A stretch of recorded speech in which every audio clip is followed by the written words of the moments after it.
Bonjour à tous et à toutes, je vous retrouve aujourd'hui pour mon deuxième point lecture pour le mois de janvier. Dans cette vidéo du coup j'ai 5 romans ainsi que 2 titres graphiques à vous présenter. Je vous donnerai tout d'abord mon avis sur la duologie Chara par Charlotte Bousquet. Ensuite je vous parlerai de ma lecture de Un jour je te mangerai par Géraldine Barbe.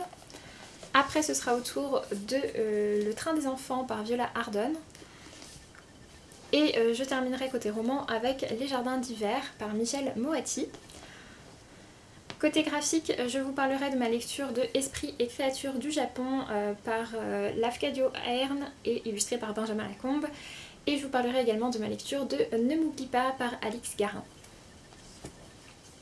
Du coup, on va commencer par la duologie Chara par Charlotte Bousquet. Donc c'est une série qui est donc terminée en 2 tomes. Le premier tome était sorti il y a quelques années maintenant et le second tome est sorti à la fin de l'année 2020. On est ici sur de la fantasy plutôt orientée adulte et comme je le pensais, j'ai vu effectivement un avis qui disait qu'il valait mieux quand même relire le tome 1 ou avoir encore vraiment bien en tête le tome 1 pour se lancer dans le tome 2. Et du coup comme j'avais lu le tome 1 à peu près à sa sortie, donc il y a 2 ans et demi quasiment, il était je pense vraiment préférable que je relise le premier tome avant de me lancer dans la suite. Donc voilà, du coup c'est ce que j'ai fait. Le premier tome m'avait laissé vraiment une super impression à ma première lecture et elle n'a pas changé. On est donc sur un univers de fantasy plutôt oriental dans lequel on va suivre 3 ou 4 destins entremêlés. On a le personnage de Ayacine qui est un personnage un petit peu à part des autres, qui est une sorte de grande prêtresse qui voit un petit peu des choses qui vont se passer. Et puis donc on a les 3 personnages principaux qu'on suit vraiment. On a donc Dijane qui est l'héritière en fait d'un pouvoir, mais comme son père a eu maintenant un vrai héritier, et bien l'héritière de remplacement, il n'en a plus trop besoin et il décide du coup de la marier avec un riche prince. On a le personnage de Arcane qui est une apprentie chamane qui est intersexe on va dire, alors c'est pas écrit comme ça mais qui est en gros intersexe et qui va subir des mutilations. Ce qui va beaucoup changer sa manière d'être puisque en fait sa particularité c'était d'être justement à la limite entre les deux sexes, entre les deux genres. Donc du coup ça va beaucoup changer son impact sur elle-même. Et puis on a le personnage de Tilly qui elle est une jeune fille qui a été abandonnée par sa famille, non, dont la famille a eu une... la famille a été réduite en esclavage, il y a eu un massacre et qui décide de s'enfuir. Donc en gros voilà, les 3 personnages vont fuir leur destin, essayer de contrer leur destin, de vivre leurs propres aventures. Donc on est sur de la fantaisie plutôt initiatique, donc comme je disais assez orientale avec un univers vraiment désertique, etc. Et puis avec un petit peu de... ouais, il y a un petit côté un peu mille et une nuits dedans. Et donc en fait on va découvrir une légende qui est celle de Fouanné déjà morte et sans vie. Et donc on va découvrir comment ça impacte tout ça. J'avais vraiment bien aimé le premier tome, puis dans le premier tome en fait on découvre un peu le background de chacune de ces 3 héroïnes. On découvre leur histoire, d'où elles viennent, etc. Donc on s'attache vraiment à elles. Et même si c'est de la fantaisie assez lente, dans laquelle il se passe pas 36 000 choses, comme il y a tous les souvenirs, finalement il se passe quand même des choses, on a quand même de l'action, même si on n'en a pas forcément énormément à l'instant où ça se passe. Donc voilà, du coup puis ici elles ont quand même chacune un moteur, une action, quelque chose qui les pousse à partir. Donc voilà, c'est vraiment un récit que j'avais beaucoup apprécié déjà à ma première lecture, que j'ai à nouveau beaucoup aimé. J'ai mis la note de 17 sur 20. Et donc du coup j'ai découvert la suite, qui s'appelle Les voiles d'Azara, avec toujours une magnifique couverture. Franchement les couvertures sont méga canon. C'est des illustrations de Mélanie Delon si ça vous parle. Et donc dans ce second tome on retrouve donc les 3 mêmes héroïnes, donc plus toujours Ayacine. On suit du coup la suite de leurs aventures. C'est un récit qui reste dans quelque chose d'assez spirituel, de voyage intérieur en plus du voyage, etc. Dans ce récit-là, du coup, on a un peu moins leurs histoires personnelles auparavant et de manière générale, on a un peu moins d'action à part sur la fin quand approche la résolution. C'est un titre qui est plus court que le précédent, mais voilà, celui-ci, il se passe un petit peu moins de choses et du coup, il est un petit peu moins dynamique et on a un petit peu moins d'attachement. Par contre, comme avec le premier tome, Charlotte Bousquet a vraiment une écriture géniale. Et pour l'avoir déjà lu dans plusieurs publics cibles, je trouve qu'elle adapte très bien son écriture et qu'en l'occurrence, vraiment Shahara, c'est récits extrêmement bien écrits puisque c'est destiné à un public adulte. Et j'aime vraiment beaucoup l'écriture, j'aime beaucoup l'univers qui est fait, les personnages aussi, même si c'est vrai que du coup voilà, dans ce tome-ci on s'y attache, enfin on y est un peu moins attaché, on est un peu moins attaché à ce qui leur arrive, etc. Donc voilà, du coup j'ai mis la note de 16/20 à ce deuxième tome. Et du coup je suis contente d'avoir clôturé cette histoire. Ensuite, j'ai découvert Un jour je te mangerai par Catherine Barbe aux éditions École des loisirs. Celui-ci c'est un service presse. C'est un titre que j'ai bien aimé mais pas sur tous les points. En fait, donc dans ce récit on va suivre l'histoire de Chloé qui est une jeune fille de 12 ans.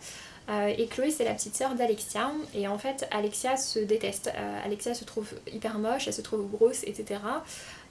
Et donc ouais, c'est un récit qui va parler d'anorexie et de boulimie, mais du coup nous on est du point de vue de Chloé, donc du point de vue de sa petite sœur, et Chloé est persuadée que sa sœur la déteste, qu'elle ne peut pas la voir, alors qu'en fait on se rend compte assez vite qu'en fait Alexia ne se supporte pas elle-même et que finalement elle n'a pas spécialement de choses contre Chloé. Donc voilà, du coup c'est intéressant de voir ce transfert de la haine de soi sur la haine des autres. Ça parle également un peu de sentiment de culpabilité et le point de vue du coup de la petite sœur d'une jeune fille anorexique enfin d'une adolescente anorexique était intéressant. Par contre les deux ont vraiment une relation assez conflictuelle, très agressive. Alexia est vraiment très agressive, assez détestable en fait avec sa sœur. Et pour le coup ça j'ai eu du mal à lire ça et j'ai trouvé que c'était trop agressif et que c'était pas forcément toujours nécessaire. Et puis j'ai trouvé qu'il y avait certains points qui étaient un peu maladroits. Autant je trouve que sur l'anorexie et la boulimie ça m'a semblé assez juste. Alors après je suis pas concernée donc je ne peux pas l'attester, mais en tout cas ça m'a semblé juste, ça m'a semblé bien, enfin crédible. Mais par contre il y a parfois des comparaisons ou parfois d'autres choses en fait, d'autres sujets qui sont un petit peu abordés, enfin juste mentionnés, et je trouve que c'est parfois un peu maladroit. Donc voilà, du coup il y a eu des choses intéressantes et d'autres qui m'ont un peu moins plu. De manière générale je dirais que j'ai bien aimé le fond mais que j'ai eu un peu de mal avec la forme, comme je disais, trop agressive je trouve, et je sais pas si c'était vraiment nécessaire que ce soit à ce point. Donc voilà, du coup je lui ai mis la note de 14/20. Ensuite, j'ai découvert Le Train des enfants par Viola Ardon aux éditions Albin Michel.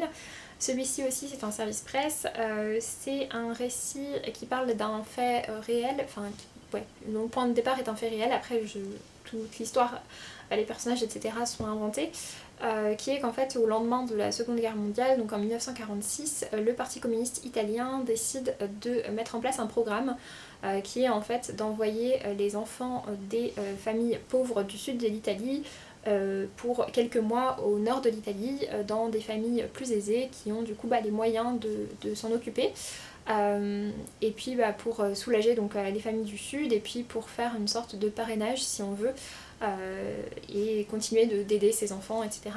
dans la suite. Donc voilà, du coup nous on va suivre l'histoire de Amerigo qui est un jeune garçon qui grandit à Naples et qui, alors qu'il est enfant, va donc être envoyé dans une famille d'Italie dans le nord. Et au départ il est vraiment pas super content de partir, en plus il y a plein de rumeurs, il y en a qui disent que les Italiens du Nord vont les manger, enfin bref voilà, il y a plein de rumeurs différentes. Et puis donc après finalement on va le découvrir donc avec la famille sur laquelle il tombe. Ensuite ça va vraiment parler du dilemme entre cette famille du Nord qu'il ne les connaît pas mais qui font tout pour bien l'accueillir etc. Et puis sa vraie famille avec lesquelles les relations sont assez compliquées. Il vit seul avec sa mère et sa mère n'est pas forcément toujours très tendre, c'est dans le sud de l'Italie assez pauvre donc les enfants travaillent etc.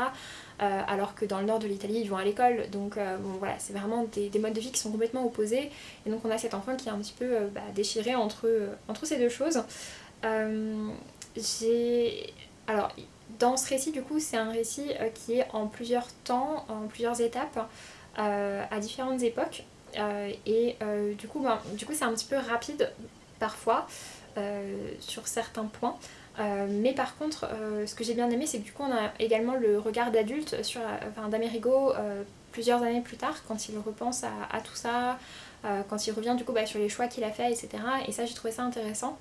C'est un petit peu dans la lignée des romans d'Elena Ferrand. Alors j'ai lu que le premier tome de l'amie prodigieuse, mais voilà, je trouve qu'en termes d'ambiance c'est un petit peu ça, mais c'est plus rapide ici puisque du coup le roman fait 300 pages.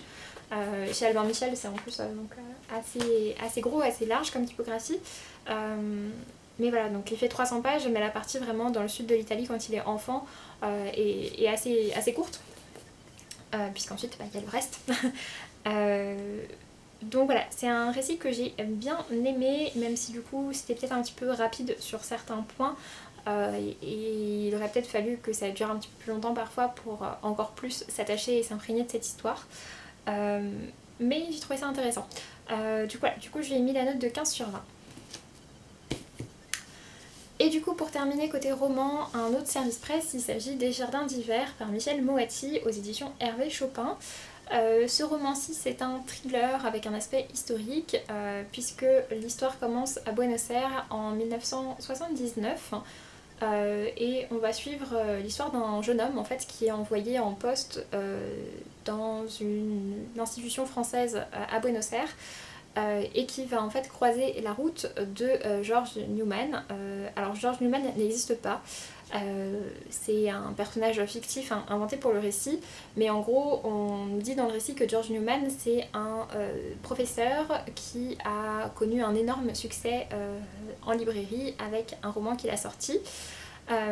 Et donc là maintenant qu'il y a la dictature en Argentine, et bien ces romans ont été brûlés, ils ont été interdits et il vit une vie de clandestin, d'autant plus que sa femme et sa fille ont été prises par le régime. Donc voilà, c'est un titre qui va vraiment parler des disparus d'Argentine. Alors je pensais que ça parlerait des enfants disparus, mais en fait non, ça parle des adultes disparus. Ça ne parle pas des enfants, également des bébés, etc. Et donc du coup voilà, notre narrateur en fait va rencontrer George Newman et on va voir du coup tout l'impact que ça va avoir sur lui. Puisque en fait il est en Argentine juste au tout début du récit, ensuite il rentre en France, mais il rentre en France avec des écrits de George Newman et donc on a ensuite une alternance entre ce que lui vit et puis les récits, etc. Et on va suivre du coup toute son histoire. Alors je trouve que c'est un récit qui est extrêmement crédible dans le sens où vraiment je me suis demandé à un moment si George Newman existait. Et puis par contre la fin m'a alors complètement retourné le cerveau. J'étais vraiment mais comment voilà, j'avais vraiment absolument pas vu venir la fin, c'était très déroutant. Alors c'est plutôt une bonne chose, mais d'un autre côté c'était quand même très déroutant et assez particulier du coup par rapport à ce qu'on a lu avant.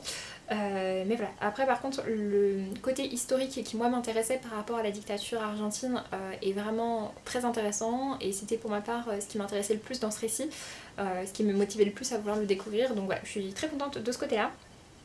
Et donc la construction fait vraiment très vrai et donne vraiment vie au personnage de manière franchement réussie. Donc voilà, après c'est une lecture dans laquelle j'ai trouvé quand même parfois quelques lenteurs, surtout dans la deuxième moitié, et puis donc la fin qui est quand même assez déroutante et particulière. Donc voilà, du coup je lui ai mis également la note de 15/20, ça a été ici aussi une bonne découverte. Et donc on va pouvoir passer au côté graphique avec tout d'abord donc ma lecture de Esprit et créatures du Japon. Donc c'est un texte de Lafcadio Hearn et illustré par Benjamin Lacombe, c'est publié aux éditions Soleil dans leur collection Métamorphose. Alors donc Lafcadio Hearn c'est un homme qui était irlandais, qui est décédé maintenant il y a un petit paquet d'années. C'était un homme irlandais qui a réussi à être naturalisé japonais et qui s'est marié avec une japonaise qui était un grand amoureux du Japon. Et qui du coup a pas mal écrit sur le Japon, sur ses légendes, etc. Un petit peu, avec peut-être un petit côté un peu Edgar Allan Poe, un peu des choses fantastiques, du folklore, etc. Des légendes parfois un peu glauques, enfin voilà, un petit peu ce genre de choses. Et puis il a également écrit je crois des carnets de voyage un peu plus traditionnels. Alors c'était déjà lui du coup qui avait écrit le texte de Fantômes et Esprits du Japon, je crois que c'était ça. Je sais plus exactement, un autre titre illustré par Benjamin Lacombe avec une couverture plutôt dans les bleus-violets si ça vous parle. Et donc du coup le dernier qu'ils ont sorti c'est celui-ci qui est du coup sorti à la fin de l'année 2020 avec donc Benjamin Lacombe au dessin. J'aime beaucoup le travail de Benjamin Lacombe, je trouve ses illustrations absolument magnifiques et puis j'aimais bien le côté un petit peu excursion dans le folklore japonais, je trouvais ça plutôt sympa. Les textes de Lafcadio, en fait c'est une alternative, enfin la plupart c'est du coup des espèces de contes assez courts sur des esprits et du coup sur le folklore japonais. Et puis on en a quelques-uns qui sont plus longs et on a également un conte qui est à la limite entre conte et guide on va dire sur les... alors c'est pas sur les kitsune, c'est sur... je me souviens plus exactement, bref. Sur les renards esprits je crois mais je ne sais plus exactement, j'ai un doute, enfin bref. Donc voilà, du coup ça, on a comme ça une petite excursion, les dessins sont absolument magnifiques. Donc voilà, j'ai passé un bon moment avec et donc en fait c'est pas un titre, enfin c'est un titre graphique dans le sens où on alterne en fait entre des planches plutôt de texte et des planches plutôt illustrées. Voilà, donc celui-ci je l'ai lu sur la plateforme Isneo et c'était également le cas donc du coup de l'autre lecture graphique dont je vous parle maintenant, à savoir donc Ne m'oublie pas par Alix Garin. Et vous avez vu dans le titre, je vous ai mis que j'ai donc eu mon premier coup de cœur de l'année 2021 et du coup bah, c'était avec ce roman graphique, donc Ne m'oublie pas, que j'ai vraiment adoré, que j'ai trouvé extrêmement touchant.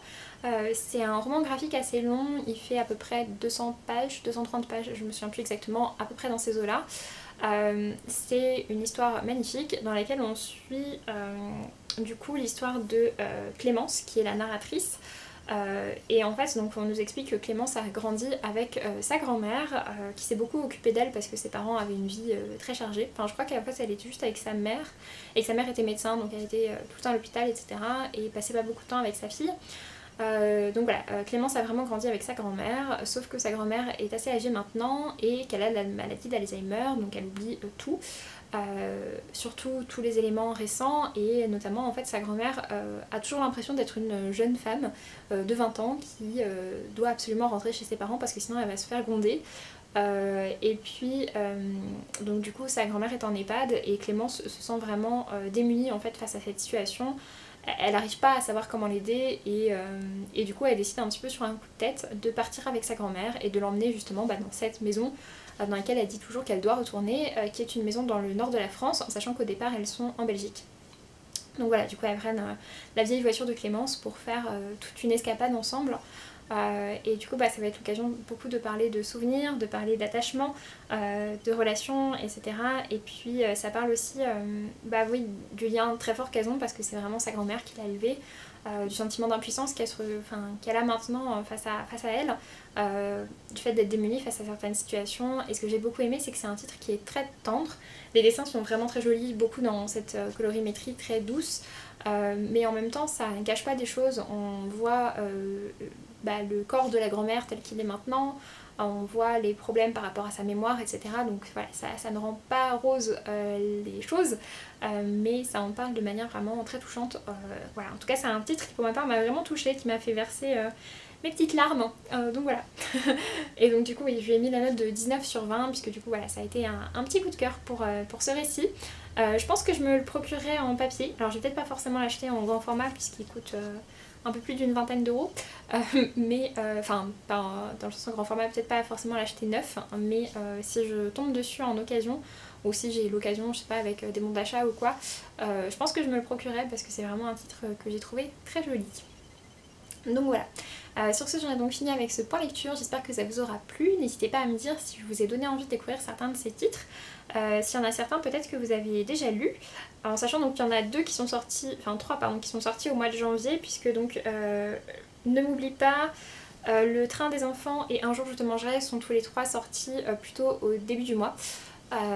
Donc voilà, j'espère du coup que ça vous aura plu, et puis je vous dis du coup à très bientôt, salut!